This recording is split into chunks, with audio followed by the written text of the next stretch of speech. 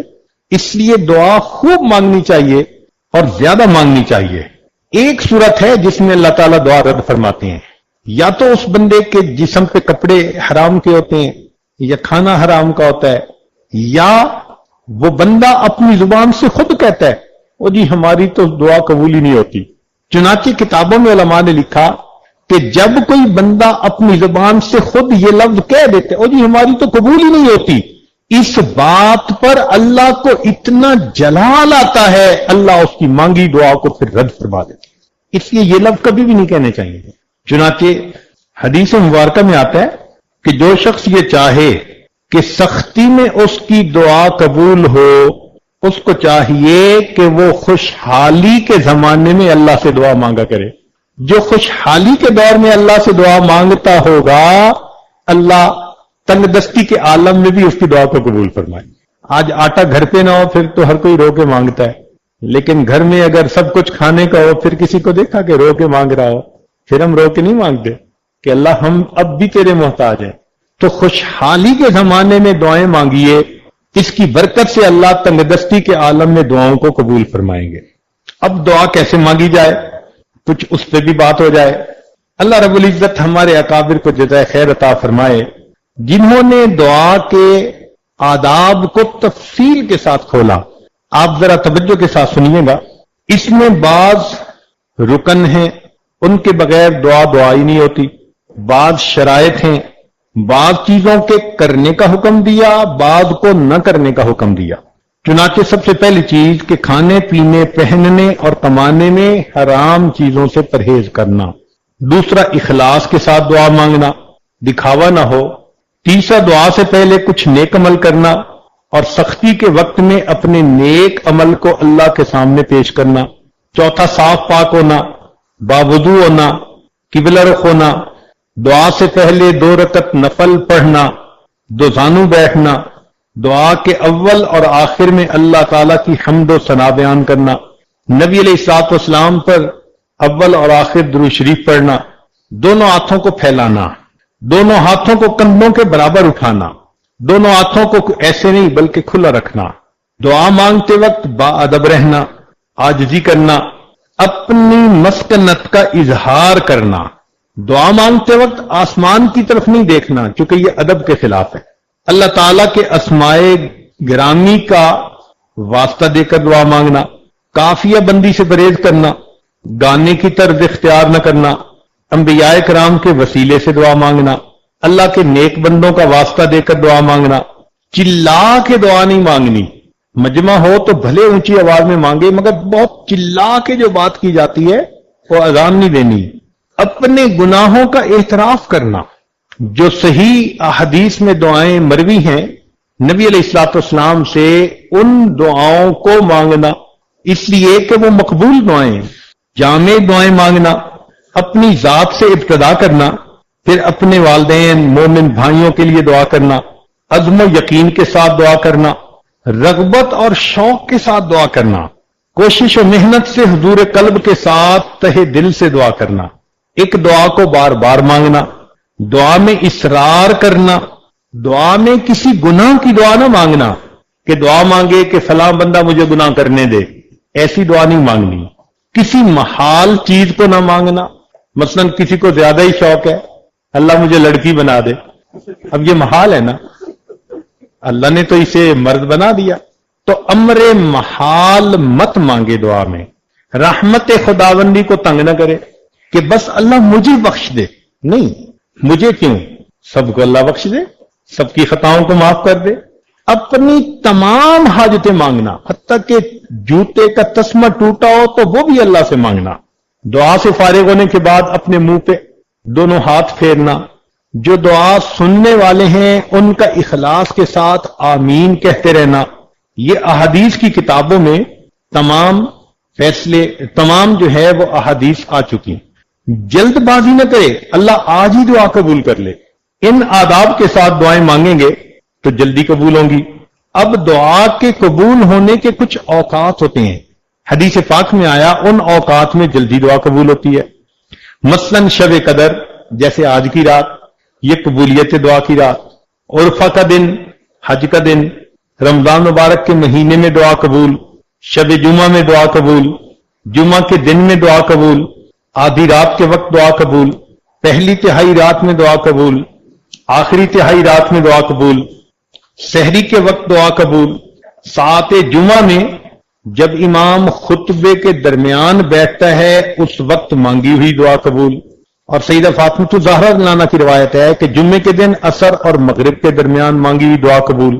پھر کچھ حالتیں ایسی ہیں کہ جن حالتوں میں دعائیں قبول ہوتی ہیں، مثلاً جب نماز کے لیے اذان دی جائے تو جیسے ہی اذان شروع ہونا اللہ اکبر، اگر دل میں سے کوئی دعا نکلے اللہ کے ہاں قبول ہو جاتی ہے۔ اذان اور اقامت کے درمیان دعا مانگے تو قبول، مصیبت زدہ شخص کی دعا قبول، میدان جہاد میں صف باندھے ہوئے ہوں تو دعا قبول، فرض نمازوں کے بعد دعا قبول، سجدے کی حالت میں دعا قبول، تلاوت قرآن مجید کے بعد دعا قبول، زمزم پیتے ہوئے دعا قبول، میت کے پاس حاضر ہوتے وقت دعا قبول، مرغ کی اذان سنے آواز سنے دعا قبول، بہت سارے مسلمانوں کا مجمع ہو دعا قبول، ذکر کی مجلسوں میں دعا قبول، جب امام فاتحہ ختم کرتا ہے تو ہم آمین کہتے ہیں اس وقت کی دعا قبول، میت کی آنکھ بند کرتے وقت کی دعا قبول، نماز کی اقامت جب کھڑی ہوتی ہے اس وقت دعا قبول، بارش ہوتے وقت دعا قبول، کعبہ پر جب پہلی نظر پڑے عمرہ حج پہ جانے والوں کی تو ان کی دعا قبول۔ قرآن مجید میں سورہ انعام کے اندر 2 مرتبہ اللہ اللہ کا لفظ آیا قریب، رسول اللہ اللہ ہے، تو اس کے درمیان میں مانگی ہوئی دعا قبول۔ کچھ مقامات ایسے ہیں جن مقامات کی دعا قبول، چنانچہ طواف کرتے ہوئے ملتزم سے لپٹ کر حسن بصری رحمت اللہ علیہ نے بیت اللہ شریف کے 15 مقامات گنوائے ہیں جن میں دعا قبول۔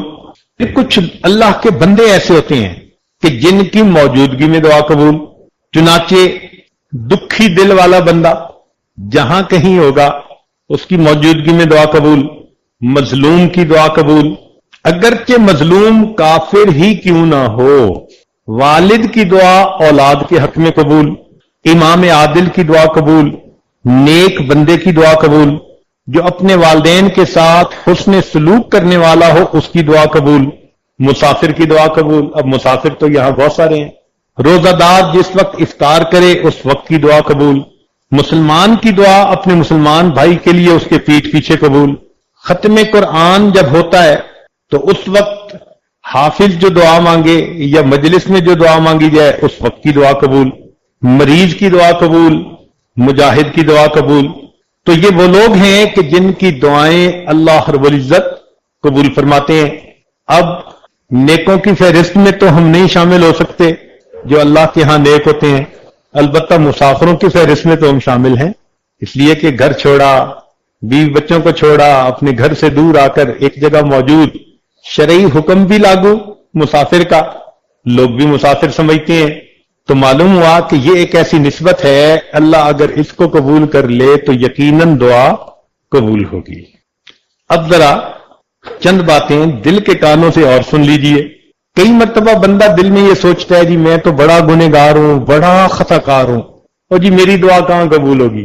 سفیان بن عیینہ فرماتے ہیں لا یمنعن احدن الدعاء ما یعلم فی نفسہ، تم میں سے کوئی بندہ دعا کرنے سے رکے نہیں جو کچھ وہ اپنے اندر کے بارے میں جانتا ہے، یعنی اندر تو جانتا ہے نا حال کیا ہے، یعنی من التقصیر فإن اللہ قد اجاب دعاء الشر خلقہ وہو ابلیس حین قال رب انذرنی الی یوم یبعثون۔ فرماتے ہیں اللہ تعالیٰ نے مخلوق میں سب سے جو شریر شیطان تھا جب اس نے اللہ کے سامنے دعا مانگی تھی رب انذرنی الی یوم یبعثون، اللہ نے اس کی دعا کو بھی قبول فرما لیا تھا۔ اس کا مطلب ہے کہ کوئی کتنا خطا کار کیوں نہ ہو، کتنا گناہگار کیوں نہ ہو، وہ بھی اگر اللہ سے اخلاص سے دل کے ساتھ دعا مانگے گا اللہ یقیناً اس کی دعا کو قبول فرمائیں گے۔ کسی عارف نے شعر کہا لا تسألن بنی آدم حاجتن، کہ بنی آدم سے تم اپنی حاجتیں مت مانگو. واسأل الذی ابوابہ لا تحجب، اس ذات سے مانگو کہ جس کے دروازے بند نہیں ہوتے، کوئی پہرے دار نہیں ہوتا. اللہ یغضب ان ترکت سوالہ، اللہ ناراض ہوتے ہیں اگر تم اس سے مانگنا چھوڑ دو. وَإِذَا سَأَلْتَ بَنِيَّ آدَمَ يَغْضَبُ، اور بنی آدم جب تم اس سے مانگو تو وہ مانگنے سے ناراض ہوتا ہے. اس لیے اللہ رب العزت ہی سے ہمیں دعائیں مانگنی چاہیے. اللہ اکبر کبیرہ. چنانچہ دعا مانگتے ہوئے یکسوئی کے ساتھ دعا مانگے، اس لیے کہ اگر یکسوئی نہیں ہوگی تو پھر دعا قبولیت کے مقام تک نہیں پہنچے گی. ایک بڑی عجیب بات ہے، توجہ سے سنیے. قیل کہا گیا مرہ موسیٰ علیہ السلام برجل، موسیٰ علیہ السلام ایک بندے کے پاس سے گزرے، یدعو ویتضرع، دعا مانگ رہا تھا اور خوب تضرع کے ساتھ رو رو کے مانگ رہا تھا. فقال موسیٰ علیہ السلام، موسیٰ علیہ السلام نے کہا الہی لو کانت حاجتہ بیدی فقضیتھا، اگر اس کی حاجت میرے ہاتھ میں ہوتی تو میں پوری کر دیتا. یعنی وہ اتنا مانگ رہا تھا لجاجت سے اور رو رو کے کہ حضرت موسیٰ علیہ السلام کا دل پسیج گیا سن کے، اور وہ فرمانے لگے کہ اللہ اس کی حاجت اگر میرے بس میں ہوتی تو میں پوری کر دیتا. فأوحى اللہ تعالی الیہ، اللہ تعالیٰ نے حضرت موسیٰ علیہ السلام کی طرف وحی نازل فرمائی، انا ارحم بہی منک، ہے موسیٰ علیہ السلام میں آپ سے زیادہ رحم کرنے والا ہوں. ولکنہ یدعونی، بات یہ ہے کہ یہ دعا تو کر رہا ہے، وَلَهُ غَنَمٌ، اور اس کا بکریوں کا غلہ ہے، وَقَلْبُهُ عِنْدَ غَنَمِهِ، اور اس کا دل بکریوں کے ان غلے کی طرح مشغول ہے. اللہ اکبر کبیرہ. وَإِنِّي لَا أَسْتَجِيبُ لِعَبْدٍ يَدْعُونِي وَقَلْبُهُ عِنْدَ غَيْرِي، اور میں بندے کی دعا نہیں قبول کرتا کہ جو دعا تو مجھ سے مانگ رہا ہو اور دل اس کا کسی غیر کی طرف متوجہ ہو. فذکر موسیٰ علیہ السلام للرجل، موسیٰ علیہ السلام نے اس بات کا تذکرہ اس بندے سے کیا، ذالک، اس بات کا، فانقطع الی اللہ بقلبہ، چنانچہ وہ اس نے اپنے دل کو منقطع کر لیا ادھر سے اللہ کی طرف. فقضیت حاجتہ، اللہ نے اسی وقت اس کی حاجت کو پورا فرما دیا. اس کا مطلب یہ ہوا کہ دعا مانگنے کی شرط یہ ہوئی کہ ہمارے دل دنیا کی چیزوں میں مشغول نہ ہو، خالص اللہ کی طرف مشغول ہو. چنانچہ ایک دوسری روایت ہے، اوحى اللہ الی سیدنا عیسیٰ علیہ السلام، اللہ تعالیٰ نے عیسیٰ علیہ السلام کی طرف وحی نازل فرمائی، حب لی من قلبک الخشوع، اے میرے پیارے عیسیٰ علیہ السلام اپنے دل سے مجھے خشوع دے دیجئے. ومن بدنک الخضوع، اپنے بدن میں خضوع پیدا کر لیجئے. ومن عینک الدموع، اپنی آنکھوں سے آنسو بہا لیجئے. ودعونی، پھر مجھ سے دعا کیجئے، فإنی قریب مجیب، میں اس دعا کو جلدی قبول کرنے والا ہوں. دل اللہ کی طرف متوجہ ہو، جسم میں ادب ہو، اور انسان کی آنکھوں میں آنسو ہو، اور لجاجت کے ساتھ اللہ سے مانگے، اللہ تعالیٰ ایسی دعا کو ضرور قبول فرما لیتے ہیں. چنانچہ علماء کا اس میں اختلاف ہوا کہ سکوت افضل ہے یا مانگنا افضل ہے. بعض علماء نے کہا کہ سکوت افضل. اختلف الناس فی ان الافضل الدعاء اما السکوت والرضا. دو ہی باتیں ہیں نا، ایک تو چپ رہو بس اللہ کی رضا پہ راضی، یہ بہتر ہے، یا پریشانی ہو تو اللہ سے مانگ لو. فمنہم من قال الدعاء عبادہ، ان میں سے بعض نے کہا کہ دعا عبادت ہے. وَلِأَنَّ الدُّعَاءَ اظہار الافتقار الی اللہ تعالی، اور دعا میں انسان اللہ کے سامنے اپنی پریشانی، اپنی فقیری کا اظہار کرتا ہے. اور دوسری جماعت نے کہا کہ السکوت تحت جریان الحکم اتم، کہ اللہ کا جو حکم آ گیا بس خاموش رہے کہ میرے مالک کی جو مرضی، میں اللہ کی رضا پہ راضی. قد قال النبی صلی اللہ علیہ وسلم خبرا ان اللہ تعالی، اور وہ دلیل کیا دیتے ہیں کہ اللہ تعالیٰ نے فرمایا من شغلہ ذکری ام مسئلتی آتیتہ افضل ما اوتی السائلین، کہ جس کو میری یاد دعا مانگنے سے روک لے میں دعا مانگنے والوں سے اس کو زیادہ عطا فرماتا ہوں. وہ یہ دلیل دیتے ہیں. لیکن بزرگوں نے اس میں تطبیق کیسے دی؟ فرماتے ہیں وقال قوم، علماء نے یہ کہا یکون صاحب دعاء بلسانہ، یکون صاحب الدعاء بلسانہ، زبان سے اللہ سے دعا مانگے، ورزم بقلبہ، اور دل سے اللہ کے فیصلے پر راضی رہے، لیاتی بالامرین جمیعا، تاکہ دونوں باتیں اکٹھی ہو جائیں۔ تو دعا بھی اللہ سے مانگے مگر دل میں یہی رکھے کہ مولا تیرا جو فیصلہ ہوگا میں تجھ سے راضی ہوں گا، مانگے صحیح، سبحان اللہ۔ چنانچہ دعا مانگتے ہوئے لجاجت کے ساتھ جتنی دعا مانگے گا جلدی قبول ہوگی۔ حدیث مبارکہ میں ہے کہ داؤد علیہ السلام کے زمانے میں خشک سالی ہوئی۔ خشک سالی سے کیا مراد؟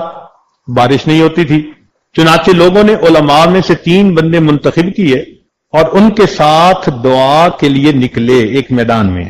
ایک نے کہا الہی آپ نے تورات میں فرمایا ہے کہ جو ہم پر ظلم کرے ہم اس کو معاف کر دیں گے، الہی ہم نے اپنی جہانوں پر ظلم کیا ہے تو پھر تو ہمیں معاف فرما دے۔ اللہ اکبر۔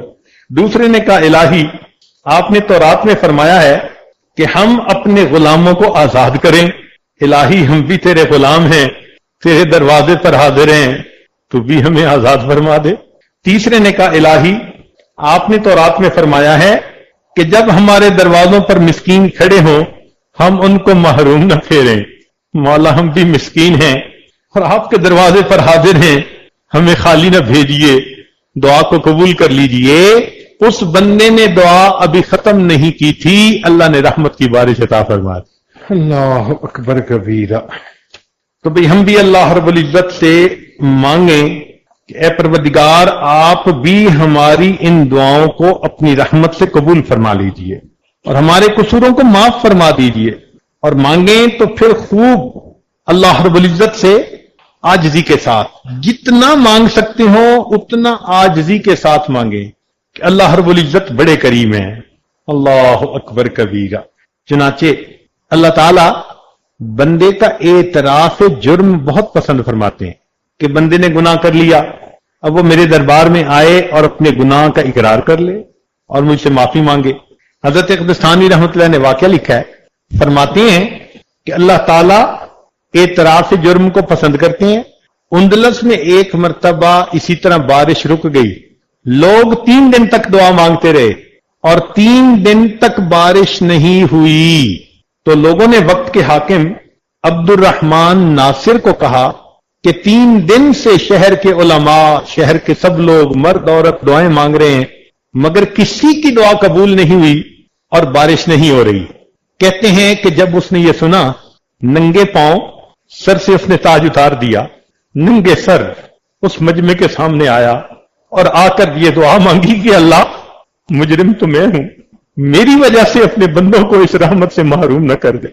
اس کا یہ اعتراف کر کے دعا مانگنا اللہ کو اتنا پسند آیا کہ اسی وقت اللہ نے بارش عطا فرمائی۔ تو بندہ اپنے گناہوں کا اعتراف کر کے دعا مانگے کہ میرے مالک انسان ہیں، خطا کار ہیں، آپ سے رحمت کے طلبگار ہیں، آپ رحیم اور کریم ہیں، ہم پر رحمت فرما دیجئے۔ چنانچہ ایک عجیب واقعہ حدیث پاک میں آیا ہے، امید ہے آپ اس کو بہت توجہ کے ساتھ سنیں گے۔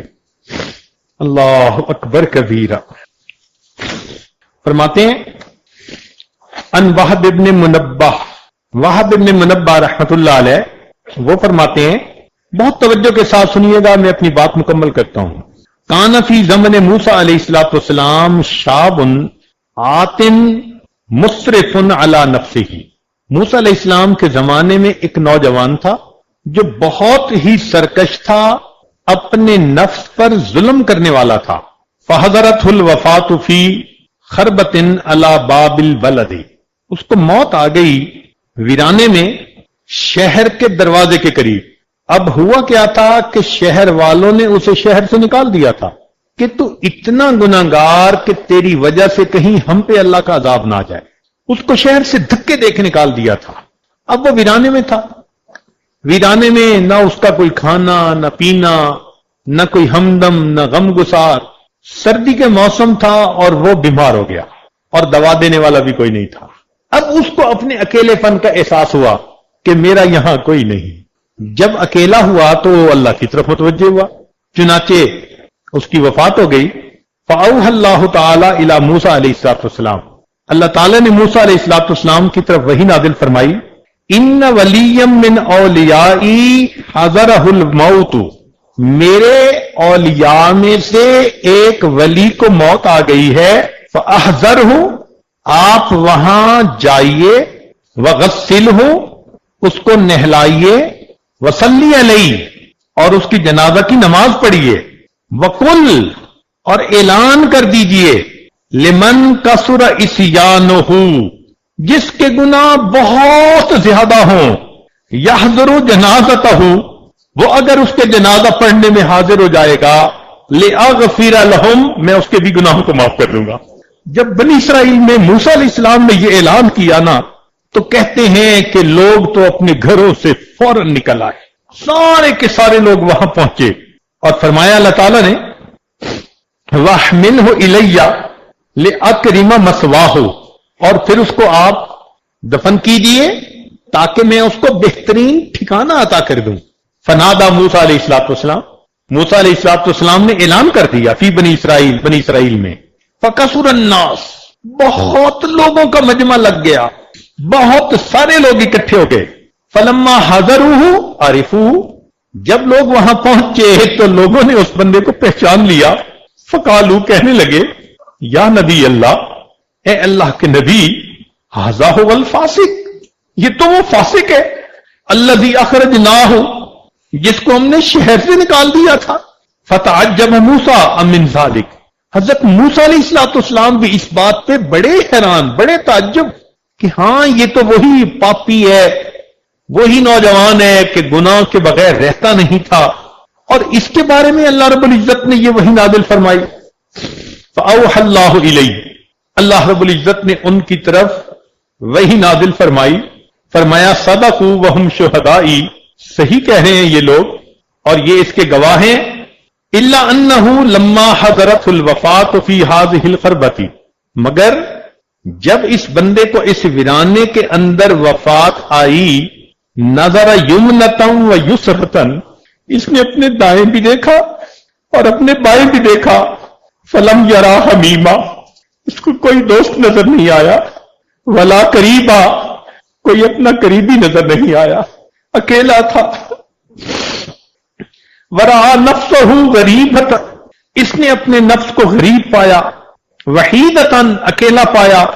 ذلیلۃ، اپنے آپ کو ذلیل پایا.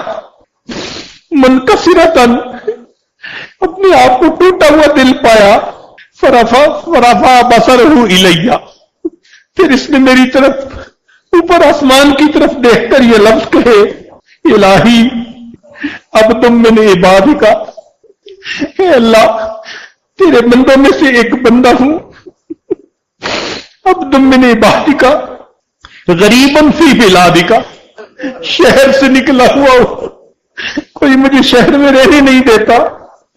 اب تم من عبادک غریب فی بلادک، لو علمت ان عذابی یزید فی ملکک، اگر میں جان لیتا کہ آپ کا عذاب جو آپ مجھے دیں گے آپ کے ملک میں اضافہ کر دے گا.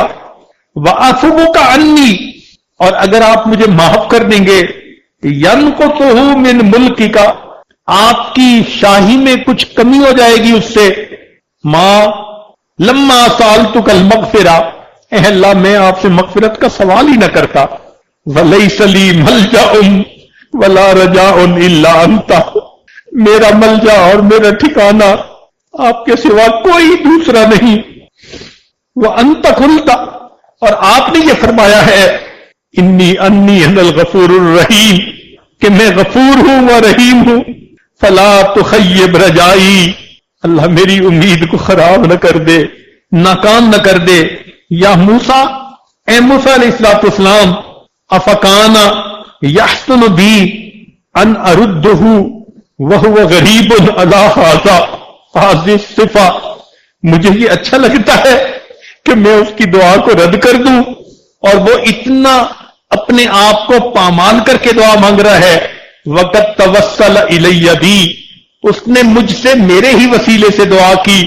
وتضرع بین یدی، میرے سامنے گڑگڑایا، وعزتی، میں اپنی عزت کی قسم کھاتا ہوں، لو سالنی فی المذنبین من اہل الارض جميعا، اگر اس نے ساری دنیا کے گنہگاروں کے بارے میں مجھ سے دعا کی ہوتی، لوہبتہم لہو لذل غربتہ، میں اس کے انکسار کی وجہ سے سب گناہوں کو معاف فرماتا۔ اللہ اکبر کبیرہ، وہ کیسا بندہ تھا؟ اللہ فرماتے ہیں ساری دنیا کے گنہگاروں کے بارے میں اگر وہ مجھ سے اس وقت معاف دعا مانگتا، میں ساری دنیا کے گنہگاروں کے گناہوں کو معاف فرما دیتا۔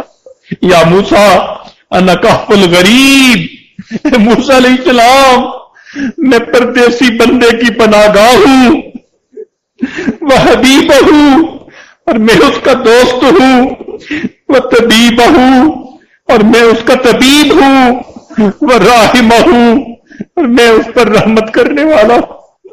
ہمارا پروردگار کتنا کریم ہے، کتنا مہربان ہے۔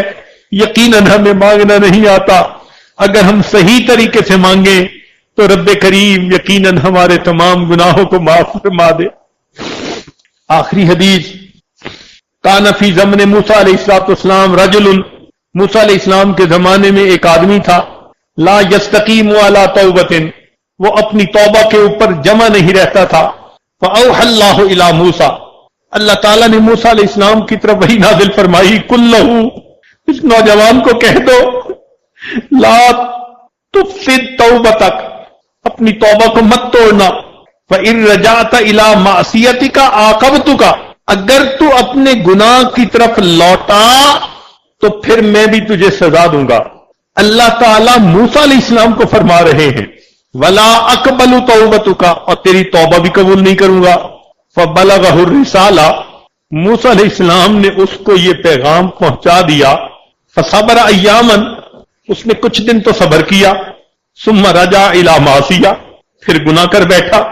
فاوحى اللہ الی موسیٰ علیہ السلام، اللہ تعالیٰ نے موسیٰ علیہ السلام کی طرف وحی نازل فرمائی، قل لہ، اسے کہہ دو، انی غضبت علیہ، میں اس کے اوپر ناراض ہوں۔ فبلغہ الرسالہ، موسیٰ علیہ السلام نے اللہ کا پیغام پہنچا دیا۔ فخرج الی الصحراء، وہ بندہ صحرا میں نکل گیا۔ وقال، اور یہ کہنے لگا، الہی ما ہذہ الرسالہ التی ارسلتھا الی مع موسیٰ، یہ آپ نے موسیٰ علیہ السلام کے ذریعے کیسا پیغام بھیجا ہے؟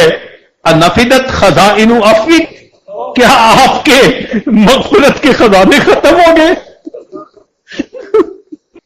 اللہ اکبر، اللہ اکبر، اے اللہ، کیا آپ کے مغفرت کے خزانے ختم ہو گئے جو آپ اپنے پیغمبر اسلام کے ذریعے مجھے پیغام بھیج رہے ہیں کہ میں غضب ہوں، میں تم پر ناراض ہوں اور تمہاری توبہ کو بھی قبول نہیں کروں گا۔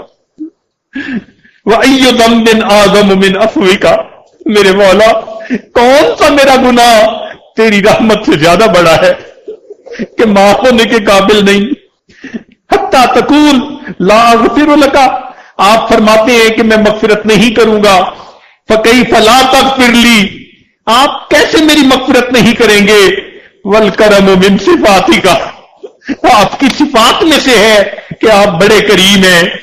فاذا اجست عبادک من رحمتک، اے اللہ آپ اگر اپنے بندوں کو اپنی رحمت سے مایوس کریں گے، فمن یرجون، آپ کے بندے کہاں جائیں؟ کون سا کوئی اور دروازہ ہے کہ ہم اس دروازے پہ چلے جائیں؟ وَإِن تَرَدتُّهُمْ فَمَن يَقْصُدُونَ، اگر آپ انہیں دھکے دیں وہ کہاں کا قصد کرے؟ اللہم ان کانت رحمتک نفدت، اللہ اگر آپ کی رحمت ختم ہو گئی ہے، وَلَا بُدَّ مِنْ عِذَابِي، تو اے اللہ بھلے مجھے عذاب دے دیجئے۔ فَجْعَلْ عَلَيَّ ذُنُوبَ عِبَادِكَ، اللہ اپنے باقی سارے بندوں کے گناہ بھی میرے سر پہ ڈال